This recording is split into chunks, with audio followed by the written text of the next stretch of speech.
നമസ്കാരം. പ്രിയപ്പെട്ടവരെ, നമുക്കറിയാം ജ്യോതിഷപ്രകാരം 27 നക്ഷത്രങ്ങളാണ് ഉള്ളത്. ഈ 27 നക്ഷത്രങ്ങൾക്കും നിരവധിയായ പ്രത്യേകതകളുമുണ്ട്.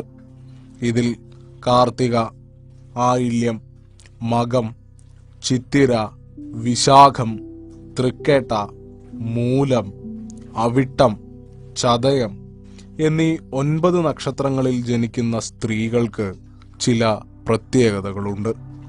മാത്രമല്ല, ഇവർ അസുരഗണത്തിൽ അഥവാ രാക്ഷസഗണത്തിൽ ഉൾപ്പെടുന്ന നക്ഷത്രങ്ങളാണ്. അസുരഗണമെന്ന് കേൾക്കുമ്പോഴേ ഇവരെല്ലാം ആസുര സ്വഭാവമുള്ളവരാണ് എന്ന് കരുതരുതേ. അങ്ങനെയൊന്നുമില്ല.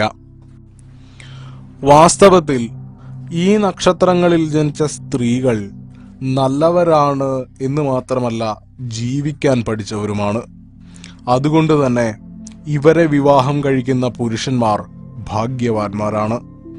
ഏതു പ്രതിസന്ധിയിലും, അത് എത്ര ഭയാനകമാണെങ്കിലും ശരി, ഇവർ ഭർത്താവിൻ്റെ പിന്നിൽ അചഞ്ചലരായി നിലകൊള്ളും. വേണമെങ്കിൽ നിങ്ങൾക്ക് വേണ്ടി ഈ മുഴുവൻ ലോകത്തോടും ഇവർ യുദ്ധം ചെയ്യും. ഇവർ അമൂല്യ നിധിയാണ് എന്ന് പറയാം. എന്നാൽ ഈ നക്ഷത്രക്കാരികളായ പലർക്കും പലപ്പോഴും വിവാഹ ജീവിതത്തിന്റെ തുടക്കത്തിൽ ഭർതൃകുടുംബത്തിന്റെ പിന്തുണയോ അംഗീകാരമോ ലഭിച്ചെന്ന് വരില്ല. ലഭിക്കുന്നവരും ഉണ്ട് കേട്ടോ, തീർത്തുമില്ലെന്നല്ല. എന്നാൽ പിന്നീട് ഇവർ സമൂഹത്തിന്റെ മുൻനിരയിലേക്ക് അവരുടെ പ്രതിഭയും അധ്വാനവും കൊണ്ട് ഉയർന്നു വരും. ഇവരെ തള്ളിക്കളഞ്ഞവർ തന്നെ ഇവരെ അംഗീകരിക്കുന്ന കാലം വരും. ഇവരെ ഒഴിവാക്കിയവർ തന്നെ ഇവർക്ക് വേണ്ടി വാദിക്കുന്ന കാലം വരും. ഇവരെ പരിഹസിച്ചവർ തന്നെ ഇവരെ പുകഴ്ത്തുന്ന കാലം വരും. കുപ്പയിലെ മാണിക്യം എന്ന് കേട്ടിട്ടില്ലേ? അക്ഷരാർത്ഥത്തിൽ അതാണ് ഈ നക്ഷത്രങ്ങളിൽ ജനിച്ച സ്ത്രീകൾ.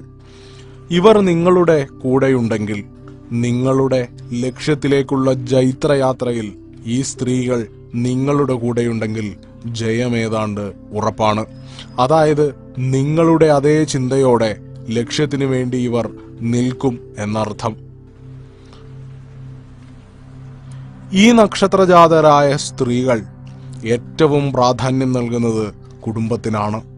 ലോകത്ത് എവിടെ പോയാലും വീടിനെക്കുറിച്ചും കുടുംബത്തെക്കുറിച്ചും ചിന്തിച്ച് വ്യാകുലപ്പെടുന്നവരാണ് ഇവർ. മാത്രമല്ല, ഇവർ നല്ല ഈശ്വര വിശ്വാസികളുമാണ്. പലപ്പോഴും ഈശ്വരൻ മാത്രമേ ഇവരെ തുണയ്ക്കുകയുള്ളൂ. മറ്റാരും മനഃപൂർവമോ അല്ലാതെയോ സഹായത്തിനു വേണ്ടി വന്നുവെന്ന് വരില്ല. ഭർത്താവ് നേരിടുന്ന ചെറിയ അവഗണന പോലും ഇവർക്ക് താങ്ങാൻ കഴിയില്ല. ഭർത്താവ് എന്നാൽ ഇവർക്ക് ഇവരുടെ ജീവനേക്കാൾ വലുതാണ്. ഭർത്താവ് അപമാനം നേരിടുന്നത് തൻ്റെ കുടുംബത്തിൽ നിന്നാണെങ്കിൽ, ജനിച്ചു വളർന്ന ആ സ്വന്തം കുടുംബത്തെ പോലും തള്ളിപ്പറയാൻ ഈ നക്ഷത്രകാരികളായ സ്ത്രീകൾ തയ്യാറാകും.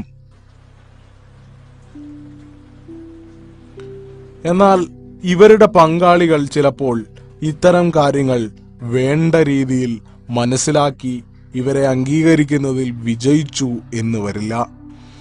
മക്കളെ ഏറെ സ്നേഹിക്കുന്നവരാണ് ഇവർ. മക്കൾക്ക് വേണ്ടിയാകും ജീവിതവും ചിന്തയും മനസ്സുമെല്ലാം. താൻ കൊടുക്കുന്ന സ്നേഹം അതേ അളവിൽ തിരിച്ചു കിട്ടിയില്ലെങ്കിലും ദുഃഖിക്കുന്നവരല്ല ഈ നക്ഷത്രക്കാരികൾ. ഇവർക്ക് ജീവിതത്തിന്റെ ഏതെങ്കിലും ഒരു ഘട്ടത്തിൽ ഭർത്താവിൽ നിന്ന് വിരഹം അനുഭവിക്കേണ്ടതായി വന്നേക്കാം. പൊസസീവ്നെസ് കൂടിയവരാണ് ഇക്കൂട്ടർ. ഈ നക്ഷത്രക്കാരികളായ സ്ത്രീകളിൽ ചിലരുടെ ജീവിതത്തിലെങ്കിലും ഒരു ഘട്ടത്തിൽ വലിയ ഒരു പ്രശ്നം വരാൻ സാധ്യതയുണ്ട്. അത് ആരോഗ്യ സംബന്ധിയായോ സാമ്പത്തിക സംബന്ധിയായോ ബന്ധുത്വ സംബന്ധിയായോ ഒക്കെ ആവാം. എന്നാൽ ഇതെല്ലാം സ്വന്തം ഇച്ഛാശക്തിയിലൂടെ ഇവർ മറികടക്കും. വിട്ടുകൊടുക്കാതെ ജീവിതത്തോട് ഇവർ നിരന്തരം പൊരുതും. ഭർത്താവിനും കുട്ടികൾക്കും എപ്പോഴും താങ്ങായും തണലായും ഇവർ കൂടെയുണ്ടാകും.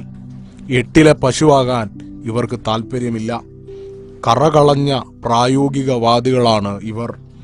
മഹാകവി ഇടശ്ശേരിയുടെ വരികൾ അസുരഗണ നക്ഷത്രക്കാരുടെ ജീവിത ദർശനത്തെ ഏറ്റവും ഭംഗിയായി പ്രതിഫലിപ്പിക്കുന്നുണ്ട്. കുഴിവെട്ടി മൂടുക വേദനകൾ, കുതികൊള്ളുക ശക്തിയിലേക്ക് നമ്മൾ.